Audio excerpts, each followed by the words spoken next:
Hey, how you doing there again, folks? Me again, of course, Brandon Wenzel, coming back at you. Another offering off my sampler platter. Yes, you folks, sampler platter video series of videos I've been doing for a little while now. I go over there and try out food and drink items, eat stuff, I drink stuff, and folks, I'm gonna talk about the stuff. I'm gonna let you know all that you need to know about hopefully delicious stuff. That time I'm doing this, folks. Boy, oh boy, cat.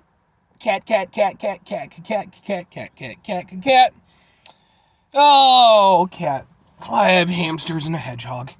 But anyway, that aside, folks, yeah, I'm gonna go over there. I'm gonna eat some stuff or drink some stuff. I'm gonna yammer on about it whilst I'm doing so. I'm in the truck. What else am I? Well, I'm many things. I mean, I'm Brandon Wenzel. At the time I'm doing this, I'm 36 years old. There's a whole existential thing that comes into play, and who are we all really?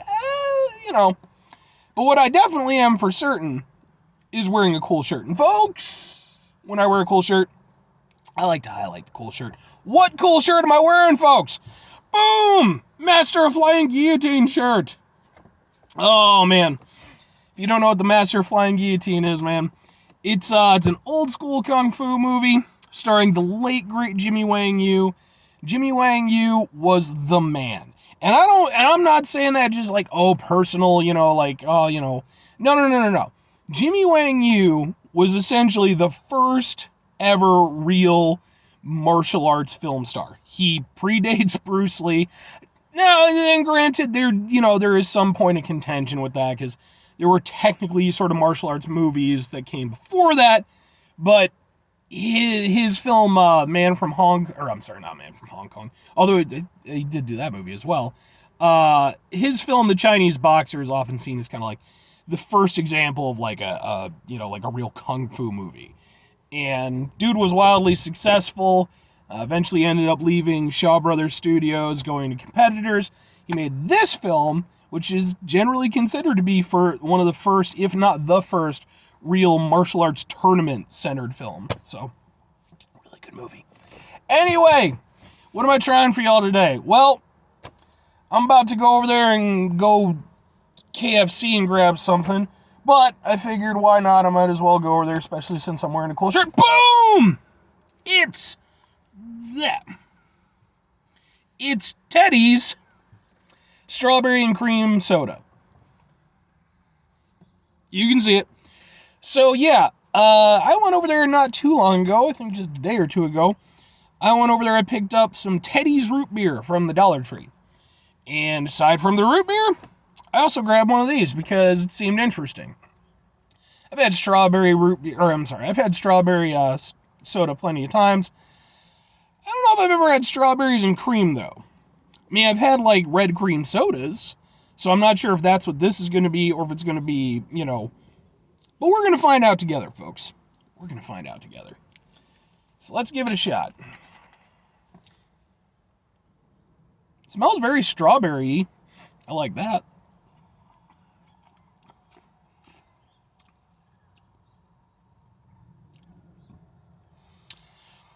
Definitely not a red cream soda. It's definitely a strawberry soda with sort of a creaminess to it.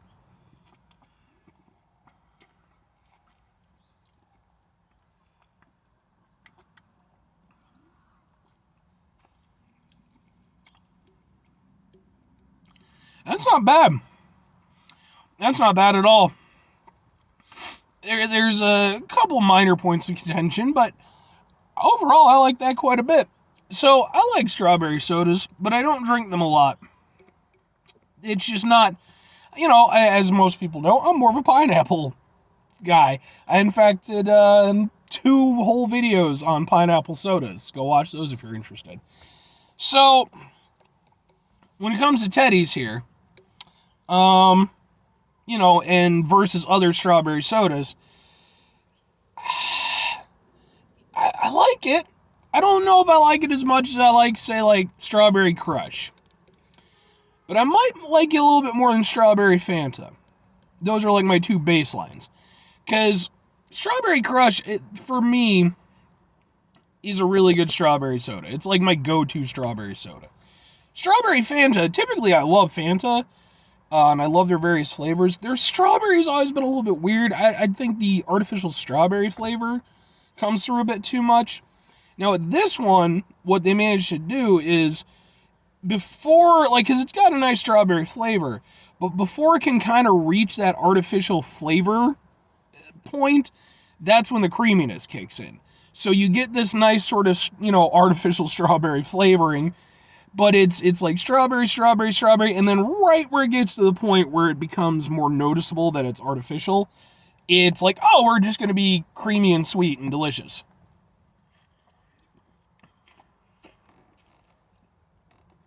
I like it. I like this quite a bit. Yeah. Like I said, I do have a couple points of contention. Number one is that, and I get that it's a result of this, because it does have the creaminess the whole way through, the strawberry aspect at the front isn't as prominent as I would like. Like with a strawberry crush or even a strawberry Fanta, I think the strawberry aspect is stronger because it's not it's not mixed with, a creamy aspect. So there's that. The other thing is, it's a very smooth drink, which is fine, but I, for myself, especially, again, this kind of comes back to the strength of flavor, I like a strawberry soda to have some bite to it. It doesn't have to have a lot of bite, but, again, going back to Crush or Fanta, they give you a little bit of an oomph. With this, there's really no oomph. It's very smooth drinking. It's very, and I get it. That's what it's going for. Technically, my only two faults are just literally just a result of what it is. So they're not really faults in the biggest of sense. Because I can actually get down with this. It doesn't beat out Crush as my favorite strawberry soda. But I can say this right now, it's my favorite strawberry cream soda that I've ever had. And I like it. And I think the thing that works for this versus the root beer, go watch that review, but I think the thing that works for this versus the root beer, which I was a little bit less impressed with, was that at the end of the day, it was a root beer. And I have certain things that I need a root beer to be for it to, really impress me. With this, I don't have anything to back me up on a strawberry cream soda, so it's like, this is the only one. This is the best one I've had. All I can do is compare it to other strawberry sodas. So it has its own little niche. So, yeah, man, I'm down with this. I like it. Like I said, it would never be like my favorite soda or anything like that. But two questions have to be asked. Would I get it again? Would I recommend it? Yes and yes. I would get this again. Whereas with the root beer, I pretty much said that, it just wasn't really my jam. It was okay, but not anything spectacular. I wouldn't say that this is outright spectacular, but it's unique and tasty enough that I would go over there and I would get this again if I was out at the Dollar Tree. And then as to whether or not I would recommend it, yeah. Like I said, I think you got to kind of go into it with certain expectations, because it's not, even though it's a strawberry soda, it's not trying to do what Crush and Fanta are doing. It's doing its own thing. And that, for me, is kind of its saving grace. So, I like it. If you enjoy a soda that's, not very harsh, it's, got a nice sweetness to it, nice fruitiness to it, I like it. Anyway, that's going to do it for me on this one. 5 things before I get out of here. Have yourself a great rest of your day, spectacular rest of week, monumental rest of months, dependence rest of year. And folks, you can go over there and have yourselves a truly strawberries and cream rest of your life. Because, folks, strawberries and cream is just fucking delicious combination, man. I went over there. I actually have some right now. Cream Savers. I did a review on them. They came back. If you're like me, you're in your mid-30s, you know what Cream Savers are. But you got strawberries and cream savers that are delicious.